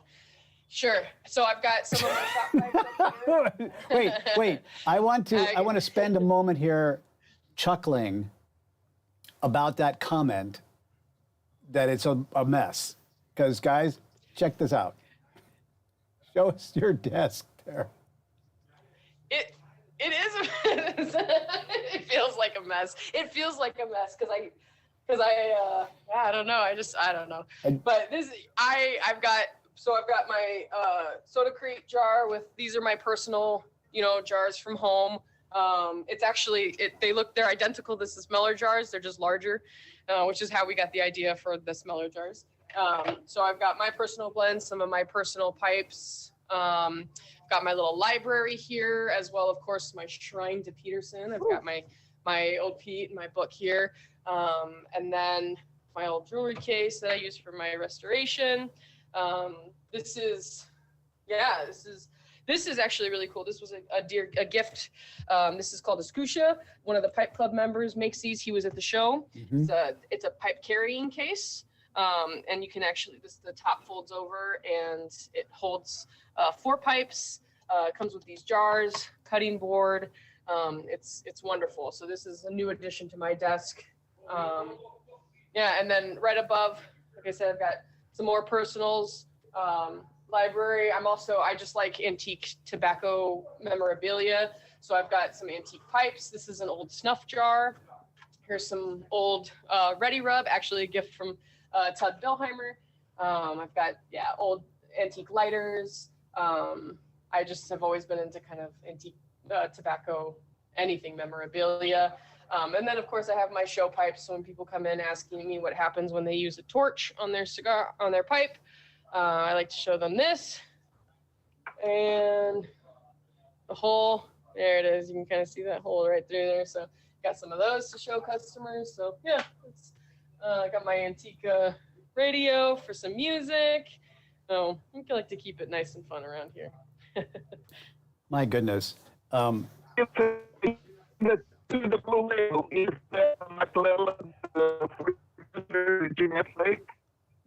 Dimitri, you're breaking I'm up sorry. really bad there, brother. Let me go over to Miguel here real quick, and then we'll come back to you, Dimitri. I just want to give a comment. I'm pretty sure the owner of that shop will watch this on YouTube. I just want to let you know that you are the biggest asset of that store. That the hobby is in good hands. Every time I see people like you, that young. So, ladies and gentlemen, the hobby is in good hands. Now, you know your products, you know your market, you have a good attitude, and all I can tell you is basically a comment that I give you is I'm hoping that the owner actually watch this because you are the biggest asset of that company. Oh, Miguel, that is honestly, I am absolutely humbled. I'm honored. Like I said at the beginning, I'm just a pipe smoker. I like smoking my pipe. I like fudging around with tobaccos. I like cleaning up pipes. I just like doing it, and I get to get paid for it, and it's exciting. And I'm very honored. Thank you. That means a lot to me. Thank you. Remember to show him the hour and 44 minutes. That's where you can stop. That's where Miguel said that. So he doesn't have to go through the whole thing. Randall, go ahead, sir. Amu, Miguel is absolutely correct. Boy, if I ever saw Marketing 101, he nailed it right square in the middle. It's perfect, and it's true. My question, my thoughts. Are you a fan of corncob pipes? I am. Yeah. I don't smoke a ton of cobs. I'll lean towards my meerschaum for a lot of the same reasons people lean towards cobs. Obviously not the beat 'em up type of reasons, but the no ghosting, the little cleaning maintenance, the ability to smoke multiple bowls out of them. I lean towards traditional meerschaum, but I do like cobs. Actually, I've got one of the Dagner pokers on my desk here, but yeah, I do like cobs, yes. I saw that there. That's why I asked, because I like cobs. I like briars too, but I'm a big fan of cobs. They just work. Yeah. They do. Okay. And you know what? They're so practical. I love pushing Missouri Meerschaum's cobs. I mean, there's a reason they've been doing it for 153 years, something like that. You know, there's a reason that they've been doing it for so long. They are excellent smoking pipes. I will stand behind a Missouri Meerschaum cob all day. Just because they're not my preferred smoking method doesn't mean I don't believe in them. I think they're, and of course, custom cobs have been really exciting too lately to see. The last 3 or 4 years, you're starting to see people make some really cool cobs, and so that's fun and exciting too. Another note, Missouri Meerschaum, they're American. They're an American company. They're super success story. Red, white, and blue all the way. Okay, thank you very much. Absolutely. Thank you. Thank you. Tim, you're up next. Yes, Amu, I have a question for you. I'm sure you get a lot of seasoned pipe smokers that come into the store. What's your approach to dealing with somebody who comes in off the street? They're a novice, maybe they smoked a pipe once or twice, or they want to start. Do you have an approach that you utilize to help that person? Besides that, I want to say, yeah, Miguel is totally spot on with you are an asset to that store. Thank you. Thank you.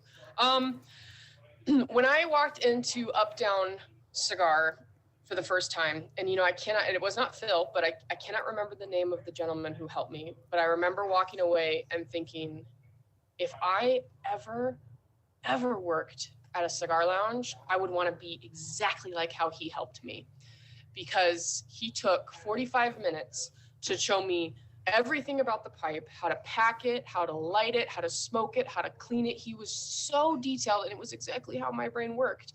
And so that's kind of the approach that I take with customers too. When somebody says I'm a new pipe smoker, I usually kind of look out over my shoulder, and the guys at the register go, all right, well, she's gone for the next 45 minutes. Because I do like to spend that time answering all the questions and the details. Like I said earlier, I'm a very detail-oriented person. So I like to give people a broad overview of what it is about smoking a pipe, what it is to smoke a pipe, how to, and then kind of go into their detailed questions. We usually start off with a pipe. I usually recommend price and aesthetics as the first two important parts of buying a pipe. The reason that I do that is because in my experience, I've noticed that a lot of pipe smokers don't a lot of new pipe people who've never smoked a pipe before don't have what I refer to as a flavor memory. They don't know what they don't know what McBaron original choice is supposed to taste like. They don't know what burleys taste like. They don't know what aromatics taste like. What they know is it sweet? Is it not sweet? Is it burning the shit out of my mouth? And is it staying lit? That's about it. And so I usually gauge them towards finding a pipe that they think looks cool and that they think they look cool smoking. I will steer them away from really, really small bowls or really large bowls. But as far as bench, straight, brand, all that stuff, I usually kind of just let them pick for themselves. I've found that pipe smoking can be very discouraging for a lot of new pipe smokers because the damn thing just won't stay lit. So if you think you look cool smoking your pipe, you're more likely to keep picking it up. If you think your pipe is a beautiful piece of artwork, you're more likely to pick it up. If I hand you a straight pipe that's my style, boring straight pipe like this, 99% of people will quit pipe smoking. So I usually just kind of let them guide what kind of pipe they want, and I'll suggest, maybe a smaller bowl, maybe a larger bowl, whatever. But that's usually how I let them pick a pipe. And then from there, we go to tobaccos. I usually don't recommend people get more than 1 or 2 ounces of something. Again, practicality reasons, it can be overwhelming to have a bunch of things. I'll let them sit there and smell. I'll take the time to open up every jar with them if they want, figure out what kind of things they like. What did grandpa smoke? What did, uncle smoke that really made you feel excited? Or what are you looking for? Why do you want to smoke? Are you a cigar smoker coming to the pipe world? Or did, Pops just pass away and you wanted to honor him with a pipe? Or, I tell people that I specialize in nostalgia. So the number one question that I usually like to ask people is, why are you smoking? And so from there, we can kind of determine what kind of tobacco we're getting, what look we're going for, what energy that they want to display. I usually recommend bulk over tins for a new pipe smoker because they can experiment more at lesser price. And then we start to see them come back for the second or third time, and we start to look at, all right, now what are we looking for in tins? Do you want to stick with the same style? Do we want to venture away? Do you want to accessorize? So we kind of just I try to build a relationship with them so that we can keep coming back and we can keep directing them. It sounds like a very thoughtful and comprehensive approach. It sounds really good. I know. Thank you. We are just shy of 10 minutes left in the meeting today. By the way, Amu, I do this every week when we're getting close because I don't want anybody to leave yet. For crying out loud, I know that we keep the meetings to about 2 hours so that if any families or spouses come running in and say, "What are you still doing on the?" I don't want to get anybody in trouble. I haven't gotten kicked out yet. So. No, I know. I do have a couple of announcements I want to make before we go, but we'll get to that in a little bit here. A couple of things I wanted to share with you. So Miguel, who's already sung your praises, messaged me and he said, they need to clone you and distribute this clone to every brick and mortar in the country. So good job on that. And seriously, you guys, that's. And somebody who might have some additional comments to make, although I'm going to have to get him to turn his camera on. Tim Garrity's here. So, I just saw that name pop up. I was like, oh no. Tim, what do you think of Amu? Well, that's a great question. I think, Jake, what do you think? Hi, Jake. Hi, buddy. That's my buddy. She's an asset to any community. Just having her in the club, it's a resource, a go-to resource when we're looking to grow our membership. Amu helps grow our membership. When we're looking to educate people, she's there to educate people. So, we got blessed. We're lucky. That's all I can say. It's terrific. Thank you, Mr. President. That's the president. For those of you who don't know, that is the president of the Chicago Pipe Collectors Club and a dear friend. And I take every word that all of you guys say deeply to heart. Well, you've done a terrific job at Arlington, and I know that, like Tim says, that you are an asset to the whole pipe smoking community. So we're delighted to have you on.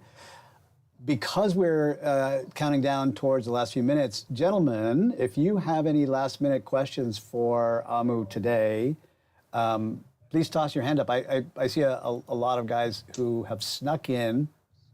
You know, and I also realized too, if I've got 2 minutes, I'd love to tell a story about how I started Estate Pipes, actually, where the name, the Pipe Medic, came from. Absolutely. Absolutely brief and total consciousness of your time, of your guys' time. No, I'd love to share that if that's possible. Our time is flexible. So, awesome. Amu, take your time, please. Yeah. Amu. Thank you. So, the first St. Louis pipe show that I was talking about that I went to back in 2000, I think it was 2016, I think it was. I picked up a pipe. It was an old Nordine pipe, and I just loved it. I fell in love with it. Of course, I was a little bit more of an amateur than I realized, and I got halfway home before I realized that it needed to be cleaned. It was an estate pipe, and I didn't realize it. It was cleaned. I could have smoked it, but I was still kind of one of those, pipe smokers. I was like, I don't know if I want to smoke it. It's still got a little cake in it, and this and that. And so I took it home, and I contacted a couple people on Instagram that I knew fixed and cleaned pipes. Steve Laug, he's in Canada. He was one of the first people that I contacted. I said, can I send this pipe to you? And he said, no. He said, but I'll walk you through it. He goes, it's easy enough. It'll be easier for you to fix it than for anybody else. So he walked me through step by step. He held my hand, and he taught me how to clean that pipe. And I still have it. It's a great smoking Nordine. At the time, I was a paramedic on the south side of Chicago.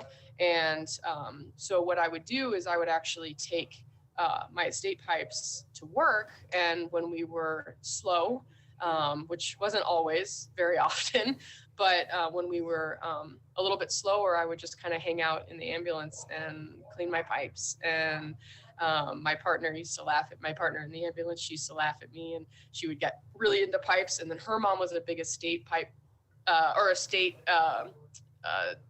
she would go to a lot of state sales. And so her mom every, other week was bringing me a bag. She was coming to work with this bag of estate pipes, and Mom found these this weekend at this estate sale in Steger or whatever.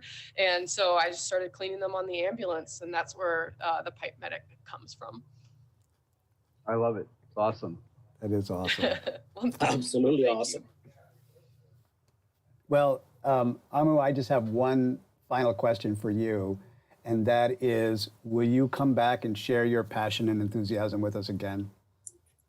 Anytime. I am so honored. We were so honored when you guys called, and was really excited to meet you, DDR. I know that it's like that, right? It's that friends have love at first sight, right? It's just, so it's just, flattered, honored, humbled, extremely humbled, and very graced to be, I feel very grateful to be able to share my excitement and passion for everything with other people who are just as or more excited about tobacco and pipes than I am. And so I thank you all, seriously. And thank you for giving me the space and the time.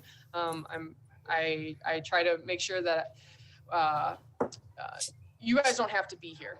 You could be doing a lot of other things right now than listening to me freaking blabber on. And so for you guys to give me your time it's so valuable to me, and it's so valuable to our shop. And so thank you. I just want to thank all of you guys for coming, everybody on YouTube and Facebook, and then of course everybody here on the Zoom, and of course you, DDR, as well, and Ginger. Can't forget. And Ginger, yes, who's finally settled down and took a nap.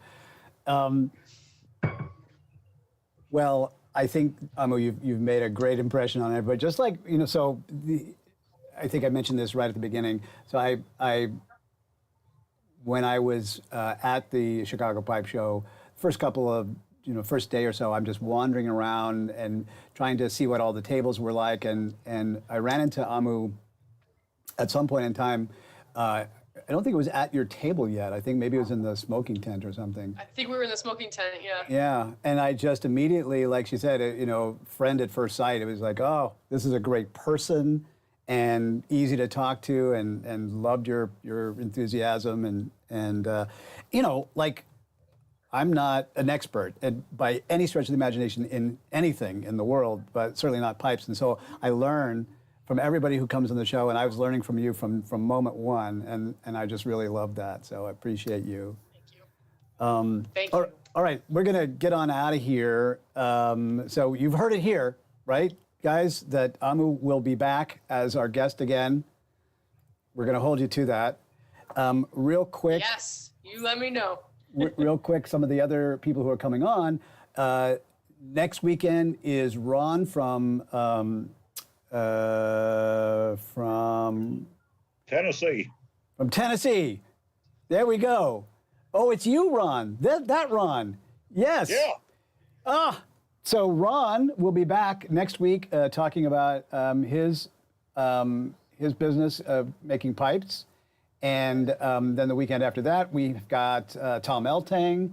And the weekend after that, I think I'm going on my honeymoon after that. So we'll be taking a couple of weeks break from guests, but the team will still be here, Miguel and David and Tim, to keep the meetings going. But please come back and meet our new guests in the next couple of weeks. And tell a friend. That's my thing. Tell a friend to come and watch it. One more thing that I'm going to start doing this week that we've never done before, but I had an idea that maybe we should try this just to see how it goes. A lot of guys, share with me that they can't always get to the live stream, and they can't always get to. Hold on one second here. I'm just. Randall. There we go. I got him. So we're going to do a midweek replay of today's show.